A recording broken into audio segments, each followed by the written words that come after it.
Correct. It's BBC Radio Jersey. Time for another hot seat. And for more years than we can remember, our island's policies have been determined by the self-governing states of Jersey. Did you know, for example, the Assembly had an uncontested legislative power since 1771. I can't believe it. And over the past few years, we've seen change come into the system in all shapes and sizes, of course. In 2014, here in the island, Jersey's first political party was officially recognised in the elections then as Reform Jersey. The group was founded, I think I'm right in saying, but we're going to get this sorted out by the chairperson, Deputy Sam Mézec, in a moment. It's founded by residents in 2012, I think it was, to campaign for a more democratic system here in the island. Well, in the hot seat now until 1, Deputy Sam Mézec, chairperson of Reform Jersey. Do you prefer it that way around rather than chairman? Oh, welcome. Our rules say chairperson just because it should be neutral in case I'm succeeded by a woman in future, but I don't mind. Call me whatever. Call me Sam. That's right. fine. all right. Well, just take us back to the foundation of the party. I think I'm right there. 2012 is when you came together. So just tell us why you came together. I think we're a group of residents who were frustrated that we all live in Jersey with the knowledge of what a wonderful place this is, how great the people are, a huge amount of expertise in all sorts of really world-class areas here. But why doesn't our government feel like it's world-class? If we've got a great education system, we've got finance industry which is respected around the world, why have we got a government that most people actually have contempt for here? So we sort of formed because we believe that if Jersey were a more democratic island and we had a government which more represented what people actually want, then we'd probably get better results out of that. And I think that's shown across the world that small jurisdictions that run in a more democratic way tend to have higher standards of living and they tend to have greater life satisfaction. So we came together to campaign for a more democratic system. And then when the elections came up in 2014, we thought it was right to become a political party and campaign on other issues, better health service, education service, tax reform, that sort of things, because we think they all come part and parcel, really. OK, so that's where you came from. What evidence have you got that the things aren't working properly with our government, with our system here in Jersey? Well, I think the worst sign of things going wrong was the income distribution survey, which came out in November 2015, which showed that in the past 5 years, Jersey's become a more unequal society than the UK, and relative poverty in the island has shot through the roof in that time. Did you know that 56% of single-parent families live in relative low income in Jersey? And where's that figure from? That's from the Income Distribution Survey from 2015. 56% of single-parent families live in relative low income. A third of pensioners live in relative low income. We're such a rich island. Those figures should be shocking. How is it that we're putting up with so many people in our society who aren't living in accommodation that's affordable or good enough quality, that we've got people who are struggling to find work, yet we've got population growth which is through the roof? I think these are serious questions that the government needs to be forced to answer, and they're not giving an answer at the moment. So I see Reform Jersey's role at the moment to hold them to account and try and get these answers from them and suggest alternatives about what we can do to make this a fairer island that works for everybody. OK, we'll talk more about that in a moment, because obviously that's fairly topical right now, isn't it, as well? I'm just more interested in the foundation of Reform Jersey. So the three of you, I'm getting this in my head, that three of you meet down one of the local pubs perhaps and think, let's form a political party, let's write a few things down on the back of the cigarette packet. Was there more to it than that? We're quite lucky in that the three elected members, we're supported by 300 ordinary members who've signed up to the party, and I think we're all naturally like-minded. We don't really have any arguments about what we think is right for the island. We all share the belief that Jersey would be a better island if we had more income equality, if we provided better support for people who were vulnerable. What we normally spend our time thinking about is how we can be most practically effective in the States. And so we meet every week. And I think that's what that's what makes us different to all the other states members, is that most states members, when it comes to how they can be an effective politician, they just work by themselves. And we believe that there's strength in numbers, and that when we work together, we can actually achieve a lot more, and we can distribute our workload much more effectively. And I think that shows, because Reform Jersey brings forward more propositions than virtually all the other states members put together. And there's only 3 of us. And we ask most of the tough questions in the states, and quite often we're successful at setting the political agenda on really important things like gay marriage, for example. That was something that Reform Jersey started out on. Minimum wage is something that I think the consensus in the island is changing, and that's partly because of the work we've been doing to pressure on that subject. So I think we show that as a party we're a lot more effective than we would be if we were just independent members. OK, Tom in St Helens just phoned in. He says, we keep hearing about Reform Jersey. Where and when do they have their meetings? Because he says he sees no notification of them having their meetings. He has no idea how many members they've got. We've just said 300 or so. He said, who are Reform Jersey? Where do they gather? And do you have to be a member to attend? It depends what the meeting is. I do think it's a little bit unfair to say it's not easy to find where we meet. Because, well, where do you meet? We hold meetings at various different times at various different locations, but we do always publish notifications. So our Facebook page is the best space for it. We put it on Twitter, and when we're holding a public meeting, we do send out press releases that the media generally are pretty good at covering. But we do meet at least once a month, and that is upstairs at the Green Rooster pub, just by Minden Place car park. We're meeting Friday next week from 8 p.m, and those are more social events, but they are political as well. We do talk about politics, and those meetings are open to anybody who's interested, who wants to come along. You so don't just have to say be that a again. member. When and where do you meet? Upstairs at the Green Rooster pub, just by Minden Place car park. And when? At 8 o'clock next Friday evening. We call these events A Pint and Politics, because you can come and have a drink and talk politics with other like-minded people, and they're really good. We normally get about 50 people showing up to these, and we try and make them as interesting and enjoyable as possible. But sometimes we'll hold a bigger meeting at the town hall if there's a topical issue coming up, but those are more irregular, depending on when there's an issue. OK, Deputy Sam Mézec, the chairperson of Reform Jersey, with me at the moment. Travel on BBC Radio Jersey. Tony Gillam on BBC Radio Jersey.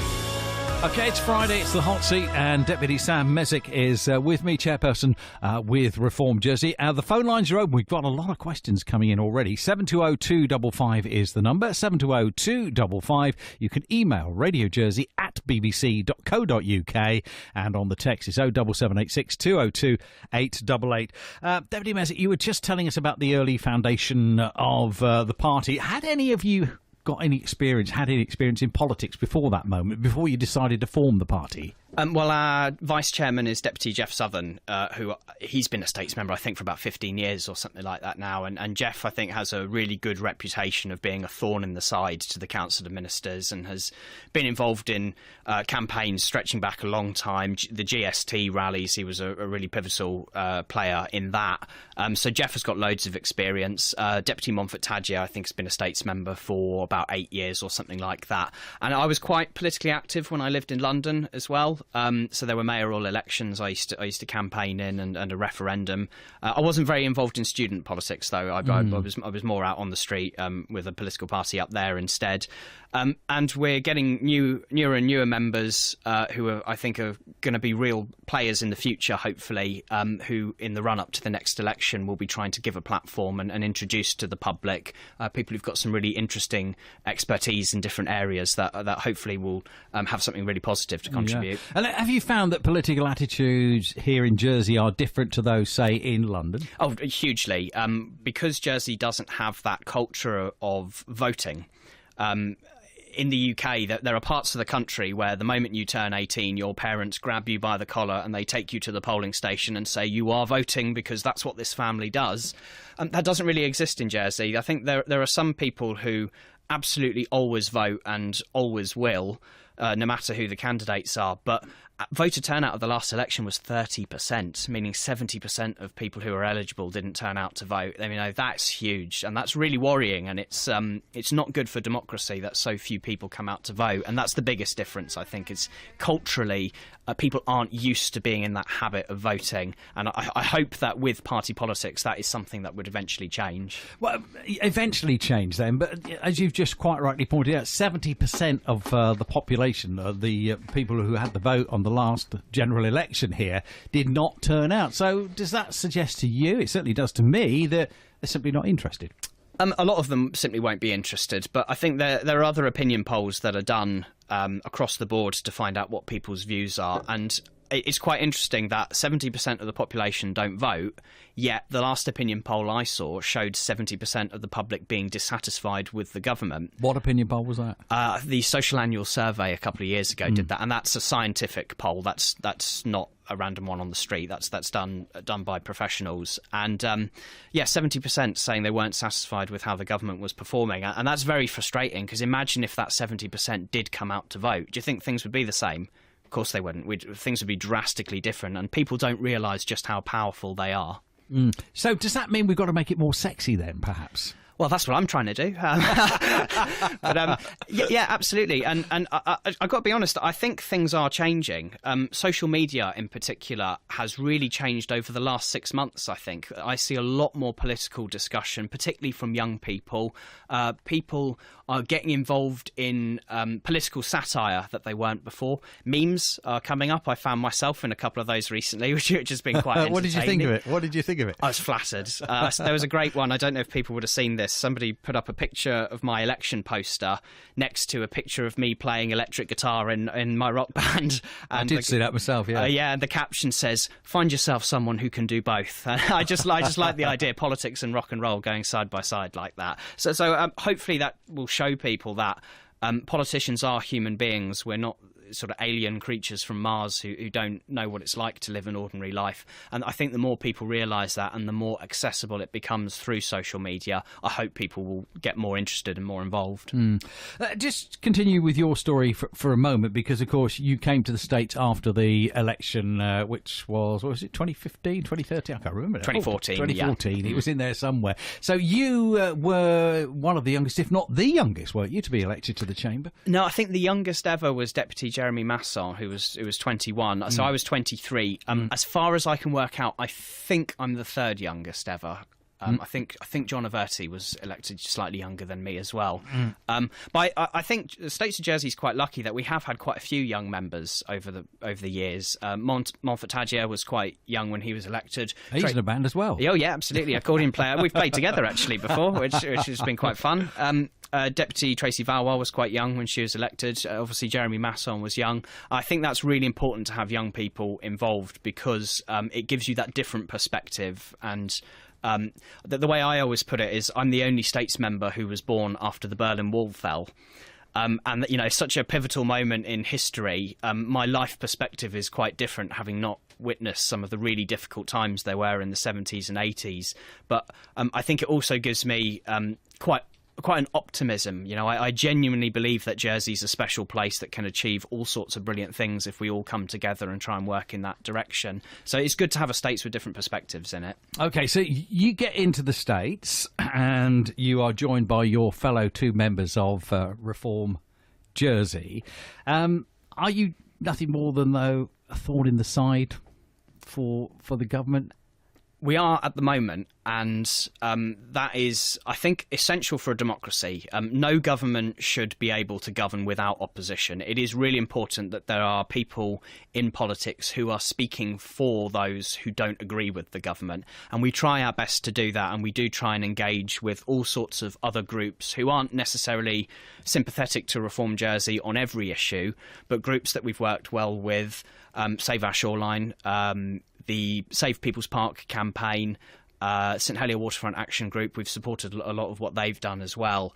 So today we're a thorn in the side, but I would like one day to see Reform Jersey actually in government. And maybe that would be in government with other people as well as part of a coalition. But I think that power is such an important thing because you can use power to transform society and improve people's lives. And I don't believe that the people who are in power in Jersey today are using that power properly. I think that we've seen over the past few years that the people who've benefited the most from the Council of Ministers' policies have been the people at the top, the very wealthiest people in Jersey, and it's the people at the bottom, the poorest, and even the squeezed middle as well, who've seen their standard of living go down. And I like to believe that if Reform Jersey had that opportunity, we would try and do things very differently and work in the interests of all people. So we're a thorn in the side today, but one day I hope we'll be able to be a government for and of ordinary working people. Well, you had an opportunity to enhance your position with the senatorial election, didn't you, last year? You didn't get in. Why do you think that was? I think there'll be loads of reasons, but I do think it's important to point out that we doubled our share of the vote island-wide from the last general election. So we got just under a third of the vote. I came second in parishes like Grooville and St Juan, where Reform Jersey has never really had a presence before. And I won St Helier by a landslide, and I won St Saviour, which is the second biggest parish. So I think that showed that we've made a lot of progress, and I had the opportunity to go to all of these places and meet all of these different people and make the case for Reform Jersey.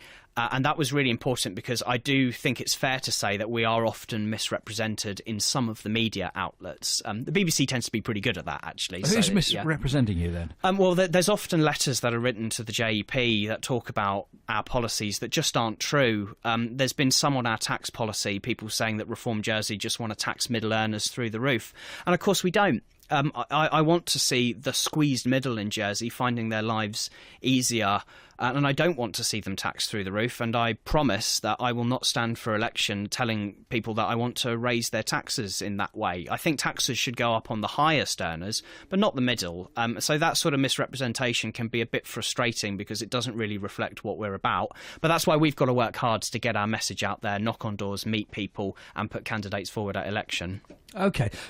Just to pick you up on a couple of things you said there, Deputy Mézec, you talked about the campaign to save people's part. How can you take the credit for that when really that was a combined effort, wasn't it, with the Constable of St Helier, the West of Town Community Association and the Waterfront Action Group? I don't think I was taking credit. I did say that we worked with the Save People's Park campaign and we had representation on the main committee for that. And as you said, Save Our Shoreline were involved, the St Helier Waterfront Action Group, West of Town Community Association.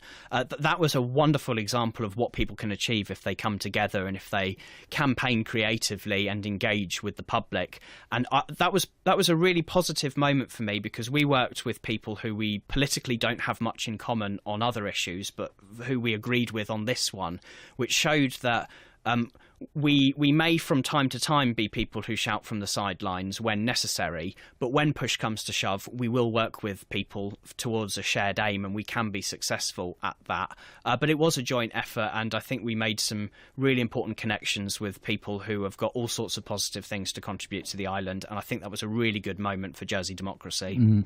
Well, you could argue, and I'm playing devil's advocate here a little bit, you could argue that the safety in numbers in joining up with those other organisations we've talked, and yet there's only the three of you in the state. So do you have authority, do you think, to take the action and head up the groups? I think we may not have many people in the States, but the proportion of the vote we got at the senatorial by-election last time, I think, was an indication that support for us is probably rising reasonably significantly.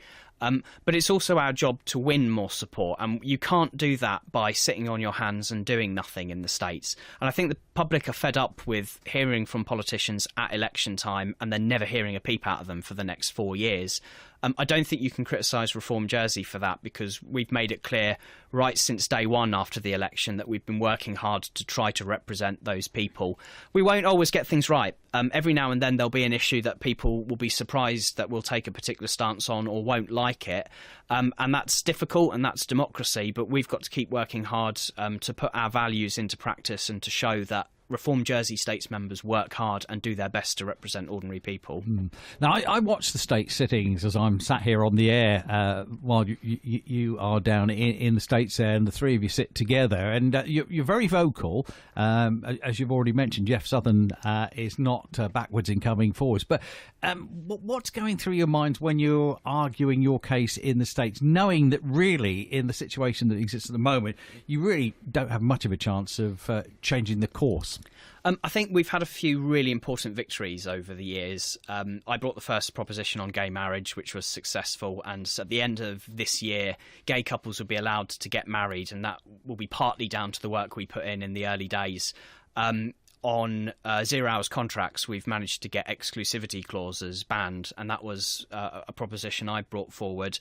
Jeff Southern had a proposition on online voting that was successful. So we do win quite a lot of the time in the States, but there are times where we bring propositions knowing that it's probably quite unlikely that we'll win because the Chief Minister instructs his ministers to oppose us. He's got collective responsibility. He can tell them how to vote. And that can be frustrating and it can be downheartening. But I still think you should try your best. Even if you don't win this time, you might win next time. You might chip away at it bit by bit and eventually get to where you want to be. So just because it's an uphill struggle sometimes doesn't mean you don't still soldier on, because you will get there one day. Do you think it's down then to just you and your supporters in Reform Jersey to try and bring about this change? Or would you like to perhaps see the introduction of other political parties here? I think a really positive step forward for Jersey politics would be for a Jersey Conservative Party to be formed, because we essentially already have one. The council of ministers vote together as a bloc. They work together. They help each other out at election time, and I think that's a key point there. But it's not on the ballot paper. When you go to vote and you see Ian Gorst's name on the ballot paper, it doesn't say Jersey Conservative Party, and you can't see who else is secretly allied to him. So I think it would be a really positive step if these people acknowledge that they do pretty much operate as a party now, and if they made it open, the public would know what they're getting when they vote. And there's been a few examples of states members who have made very clear promises at election time, and then they get elected, they get made an assistant minister, they join the club, and then they vote the opposite way that they promised the electorate they would do. With party politics, you couldn't do that. It would be very, very clear line of accountability, and the public would know what they're getting there. So I absolutely would welcome the introduction of a Jersey Conservative Party, and I would look forward to fighting a free and fair election where the public can pick whichever one of us they like the most, and they'll get what they vote for, and I think that would be a good day. Tony Gillam on BBC Radio Jersey. OK, Deputy Sam Mézec then is the chairperson of Reform Jersey. He is with me in the studio on the air until 1 o'clock in the hot seat today. Your questions are welcome. We've got loads already. I'll get to those in a moment. If you want to take part, the number is 720-255. Bearing in mind, you can talk directly to Deputy Sam Mézec here on the air. 720-255. If you want to email, it's radiojersey@bbc.co.uk. Right, let's get back to the questions. Now, Andrew on Facebook. Let me just summarise this question. He says, we've got 115,000 plus people living on Jersey at the moment. He wants to know if you think the new hospital will be big enough by the time it's done, as by that time our population could well be up to 135,000. So what are your thoughts on the new hospital? That's my biggest concern with it. The government at the moment has a interim population policy where they say they should be letting net migration of 325 into the island every year. The past 2 years, it's been closer to 1,500 people that have actually been coming in. So the government is running its projects like the hospital, like New Llanelwedd School, etc., based on an assumption that we're letting in 325 people a year, when in reality we're letting in significantly more than that. That really makes me worry for the viability of the hospital, because if we build it today on population projections that turn out to be completely wrong, we'll be leaving a real mess for future generations to pick up the tab for. So what I think the government needs to do is get to grips with population. That is such an important issue, and if we can get our forecasts accurate and we can get our targets stuck to, that we can get good value for money in a decent hospital, decent size to cater for all of our future health needs. But we've got to get the issue of population right. And at the moment, I'm incredibly worried about it, to be perfectly honest. Well, of course, we do have a department that looks after the statistics here in Jersey. So in your view, do you think the government are not taking enough notice or taking any notice of what the official figures are showing? I think they're burying their heads in the sand, to be honest. And why would they do that? Well, I think it's because ideologically, and if you speak to ministers privately and you see what some of their political supporters believe, there are some people in the Council of Ministers who'd be quite happy with Jersey having 200,000 people living here. They don't mind the idea of Jersey being like a Hong Kong in the Channel. And I think the problem with that is that most people in Jersey don't want Jersey to be a Hong Kong in the Channel. We want to be Jersey. We want to preserve our environment, to keep a decent standard of living.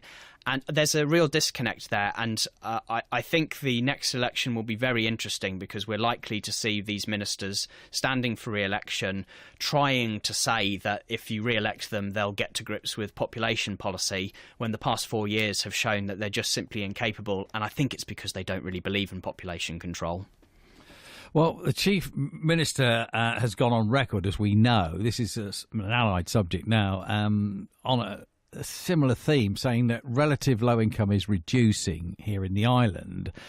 We've had a lot of reaction from our listeners to this today. What do you think about those comments? I think they're shameful, and I think the Chief Minister was completely wrong to say this for the very simple fact that it's not true. And it's bad for politics for politicians to stand up and make statements which are not true and think that they can get away with it. Relative low income in Jersey is not reducing. It's getting worse. And we know it's getting worse because we had an official survey undertaken by the Statistics Unit a year and a half ago that showed that income inequality is getting worse in Jersey, and in particular it's pensioners, disabled people and single parent families that are bearing the brunt of this. Since that report came out, the government has cut support for the poorest pensioners, the poorest disabled people and the poorest single parent families. When you cut support to people that your official stats are already telling you are suffering in relative low income, you can't then say that relative low income is getting better, because the government's policies are quite clearly having the opposite impact. And it was dishonest of the Chief Minister to say that. I think he just said it thinking he could get away with it. And it sounds quite good, doesn't it? Yeah, we're getting to grips with poverty. Poverty's reducing in the island. It's not true, and politicians should not say things that they know are not true.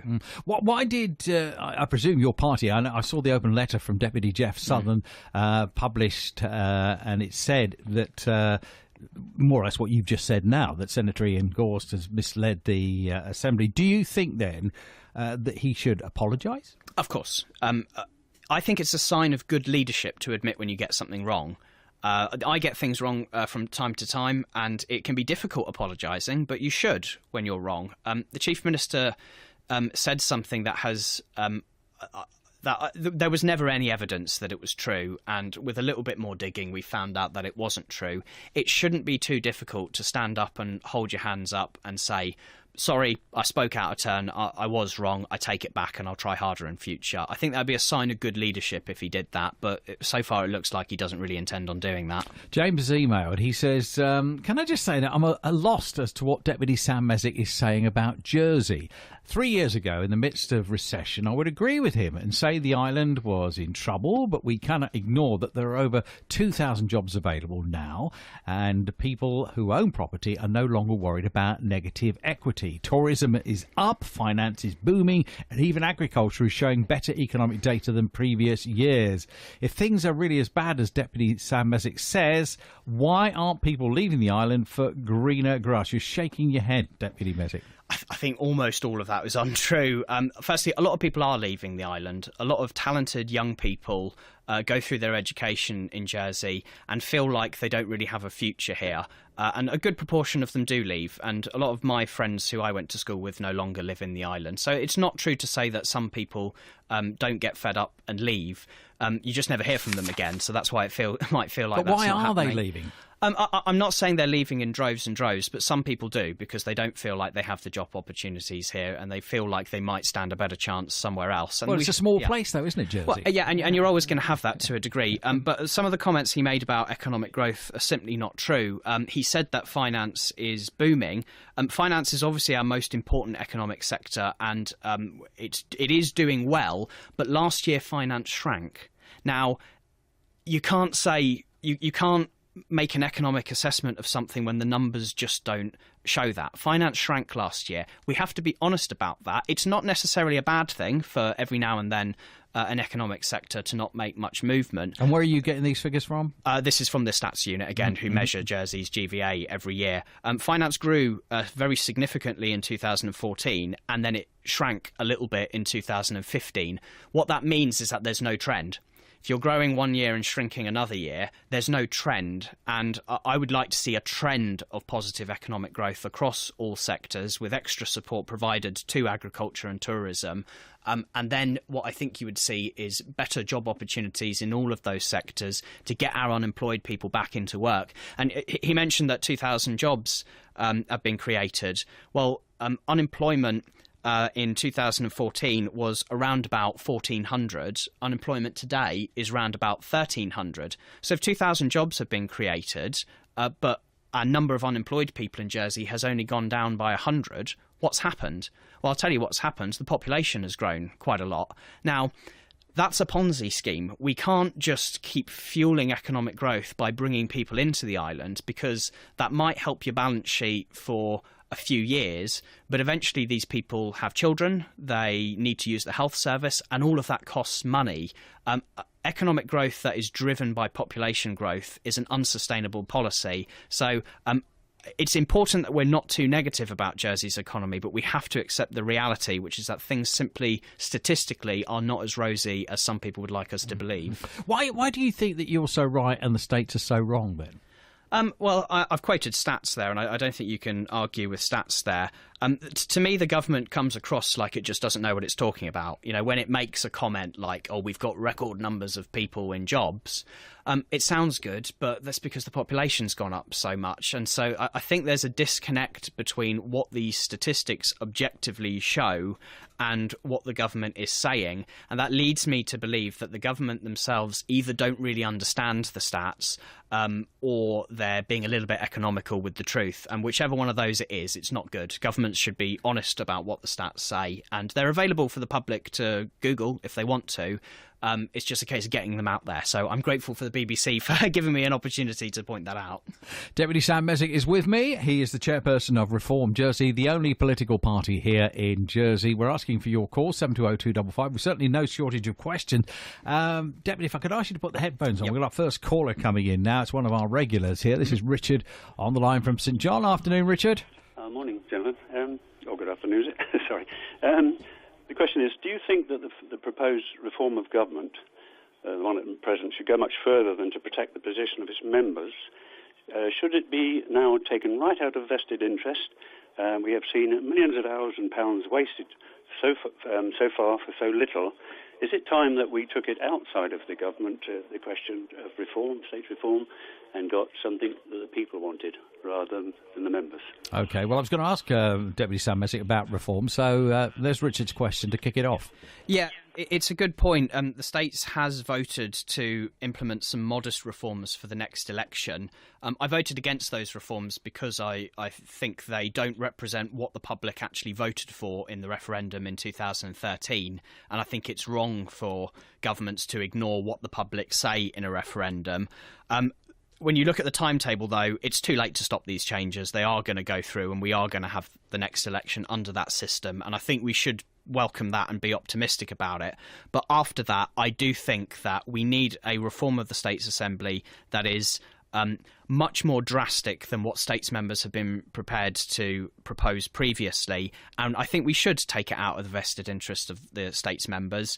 I've always said right from the very start that I would happily vote to abolish my seat in the States if it's being replaced by something fairer. Unfortunately, most states members won't do that. Lots of states members are simply too worried about getting re-elected that they're scared about implementing a fair system. So what would you replace your seat with then? I think I've got this old-fashioned view that it should be one person, one vote. I think that every states member should be elected in an equal-sized constituency. Every voter should have the same number of votes, and it should be difficult to get elected. It shouldn't be as easy as it is now in some parishes, where you go to the pub, you get 10 of your mates to sign your nomination form, and you're in. So, some parishes, St One didn't see a constable election for 100 years once. It's only recently that they've had one. It should be tough to get elected. So I'd like to see one type of states member in equal-sized constituencies across the board. No senators, deputies or constables in the states. Just have members of the states of Jersey, equal-sized constituencies. Then there's no vested interest, and the makeup of the states would genuinely reflect public opinion out there, and that'd be a huge step forward for democracy. What do you think of that as an idea then, Richard? Yes, I think so, but I can't understand why. And they say there's legalities between now and the next election. I can't understand why anything stands between the states and the people. If the people want something different, they should be able to change on a pinhead. They should change immediately if whatever the people in the street want. That should be way and above laws about this, that, and the other, which seem to protect the people that are engineering this. Excuse my language, but I think I will say I was very angry about the last reform because there was very little questions that the public could answer. The questions were engineered. You could vote for 42 members in A, 42 members in B. What's the difference? The senators which people want weren't mentioned. The constables would have very close. A was very close to B. If A had won, the constables would have gone out, but they wouldn't have done because, in actual fact, they included C as a second question option, and that was going to be thrown back into the ring to make sure the constables stayed in. So it was all a fix. I'm sorry, I shouldn't be saying this, but it's my personal view. Not, if somebody wants to shoot me in the street, they can, but that's my view. Okay. Well, let's get a response to that from Deputy Mézec. Yeah, I have a lot of sympathy with that. The one problem I think, though, is that there's about 70,000 eligible voters in Jersey. There's probably about 70,000 different opinions on what the solution is. And at some point, I think people have to be prepared to compromise and say, right, what can we get at least a majority behind? And so for me, I ideally want one type of states member in equal-sized constituencies, but I'm prepared to support anything that gets us at least one step closer to that. Even if it's not perfect, and even if it doesn't serve my own political interests, it's important that we make progress. And I think we've got a small amount of progress for the next election, and after that I want to campaign for even more progress so that we can get to that election looms ever closer. A little over a year away now, isn't it? So there will be a lot of things said, I'm sure, in the next 12 months. So I want to take my next caller now. Paul is in St One. Hello, Paul. Hi, Tony and Sam. I'm actually in St Clement, but I like. Oh, sorry. It was just to say how refreshing it is to hear the language from Sam and generally from Reform members.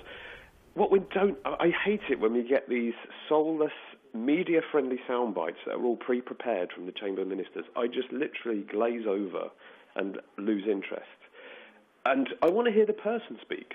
I don't want to hear the politics robot of Philip Joseph. And it's so refreshing to hear Sam and Monty and a few other of the good guys talking just so openly and freely, and you're actually hearing the person's opinion, not this kind of processed version. And just keep doing that, Sam, basically. I think they call it spin, don't they? Oh, it's horrendous. It's horrendous. And we've had a great example of it this week with Gorst's really twisting of the statistics in his favour. So would you vote Reform Jersey then? I definitely support them, and I've voted for their members previously. Yes, 100%. Okay, Paul, thanks very much for that. Just get a little reaction. Yeah, thanks, Paul. I really appreciate that. I think it is important to acknowledge that politics isn't easy, and from time to time people will mess up, and getting your message across can be really difficult sometimes. So it's important to recognise that even the politicians I disagree with do have a tough job, and it can be really difficult. But we need more ordinary people in politics who speak the language of ordinary people. Otherwise, people will just disengage. And it's so bad for democracy for people to believe that there's nobody who speaks for them and that it's not worth getting involved, because we end up suffering the consequences by having bad governments. OK, Jane on Facebook next. I think going back to what we were talking about a few moments ago, Deputy Mézec speaks fluently on many subjects. However, can he confirm if Reform Jersey is active in promoting population control and the obvious knock-on from this, in particular one with the critical infrastructure upgrade as indeed we appear to be seeing with the new hospital, which we talked about? How can Reform Jersey proactively give focus to this crucial situation, says Jane? Yeah, it's a really good question, and population control is a difficult subject because there's a lot you've got to balance out together. So I want a population policy which will see Jersey's natural environment protected, which will see our standard of living protected, but we can't shut out people from the island if they've got essential skills that we need in our economy. So it's tough to get a balance for that, and Reform Jersey, I think, has a bit of ongoing work that we need to do to get something on paper that will do the job. So we're in the process of consulting with some environmental campaign people. I want to speak to some business people as well. And just generally, I think if people have views on population, if they want to get in touch with Reform Jersey, either on my Facebook page or email or whatever, we do want to hear people's views and try and come up with something that we can put to the electorate next time round that will tick all of those boxes, so we don't shoot ourselves in the foot, but we have something in place which will serve the needs of people in the island and protect our standard of living and the economy. Michael in Grooville was on the phone to us. Different subject now. He says, as the bailiff is the chief judge and chairman of the State's Assembly in this so-called democratic island, is it right that the same bailiff can prevent an elected Jersey politician from asking questions to the Council of Ministers? Now, you've got a smile on your face this time.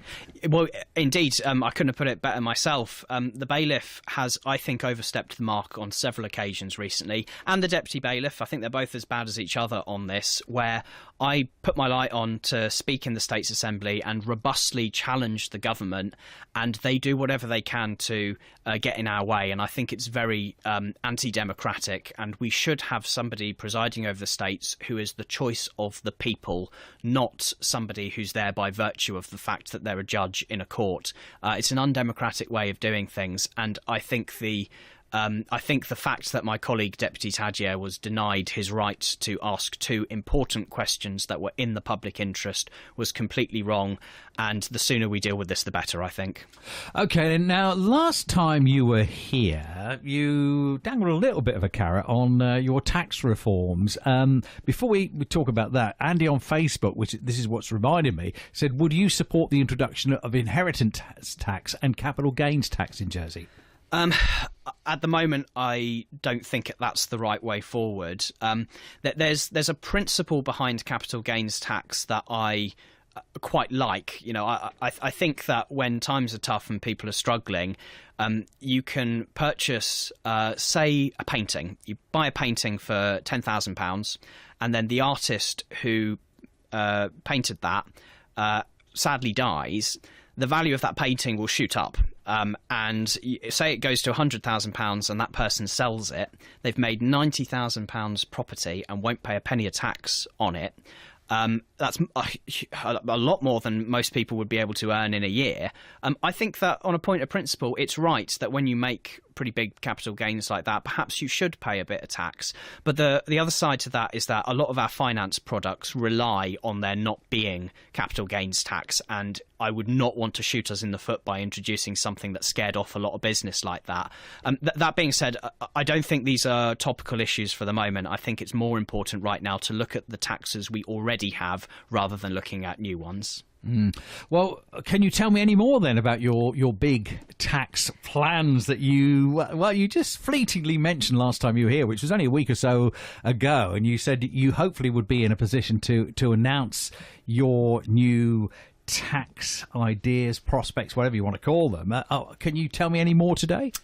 I can't. I'm really sorry. Oh, come on, Sam. It's actually taking up a lot of my time at the moment, just because we met with people in the Treasury yesterday just to go through some of the numbers and make sure they work out properly. And I'm meeting with my colleagues later this afternoon. I think we're hoping early May to have something out. We want to say to the public very clearly that if you vote for Reform Jersey, we would want to see a particular tax system which provides support for people who are the poorest in our society, which gives a bit of a break to people in the middle, but which also asks those at the very top of the income scale to pay their fair share. So we're in the process of putting something together at the moment. I think we'll hopefully look to have it out maybe in the next month or so. But I think that will be an interesting moment for Jersey politics, because a lot of politicians, when they stand for election, they say, I support fair tax. But they don't actually tell you what that means. What we're going to do is in the next month, we're going to publish a document that will show you this is what we would introduce if we were in power after the next election. And you'll be able to look at the information we'll put out and you'll be able to see exactly how it will affect you. So 95% of the population would either see their tax go down or stay the same, and 5% would see their tax go up. But you'd be able to look at it and know where you stand. And I think that'll be hopefully an interesting moment for Jersey politics, and hopefully put a bit of credibility in our policies so people will be able to see the numbers behind it. So is that going to set the cat amongst the pigeons, as it were? Oh, us set the cat amongst the pigeons? Oh, yeah. Reform Jersey. That's not like us, is it? No. It'll hopefully stir some discussion and hopefully bring a bit of maturity to political debate by putting concrete numbers behind things instead of just vacuous statements that don't really mean anything. We've got about 3 minutes left, Deputy Mézec. We've already mentioned the looming general election. If it's anything like Brexit coverage on the telly, we're going to be talking about this almost every day for the next year or so. So in publishing that financial taxation document, then, is that kind of a kickstarting your election campaign? I guess so. I mean, a year campaigning before the election, people will get sick of it. So we've got to be careful. You know, we don't want to have people fed up of seeing us on the TV blatantly electioneering. It will be a moment where we say, this is what we stand for. It's black and white. You can see it properly in action. And there'll be a lot more to come over that next year. Population policy, education policy are obviously things we've got to work on as well. But I think the proper election campaign will probably kick off in the new year, and we'll put forward our new candidates and introduce them to the public, get people to get to know them and see what they stand for. And hopefully the next election would symbolise that moment where Jersey votes for change, and we can look forward hopefully to 4 years of States of Jersey that performs a lot better than the one we've been saddled with this time round. OK, then, so how many candidates do you think you'll be fielding then in that upcoming election? As little as 10. I think we'll probably have more than that. And that's your minimum number, is it? Yeah, I wouldn't want to have fewer than that, just to offer the public a genuine choice there. But I will say to anybody listening who cares about their island and wants to get involved, get in touch. If you think you might be someone who's got something to offer, do come and speak to us and we'll hear you out, and we can offer you the support, get to know how you conduct a political campaign. And if you're someone who would make a good States member, we'd love to hear from you. OK, and are you confident then that the results, when they're in, of that election in May next year will show you and your party in an enhanced position?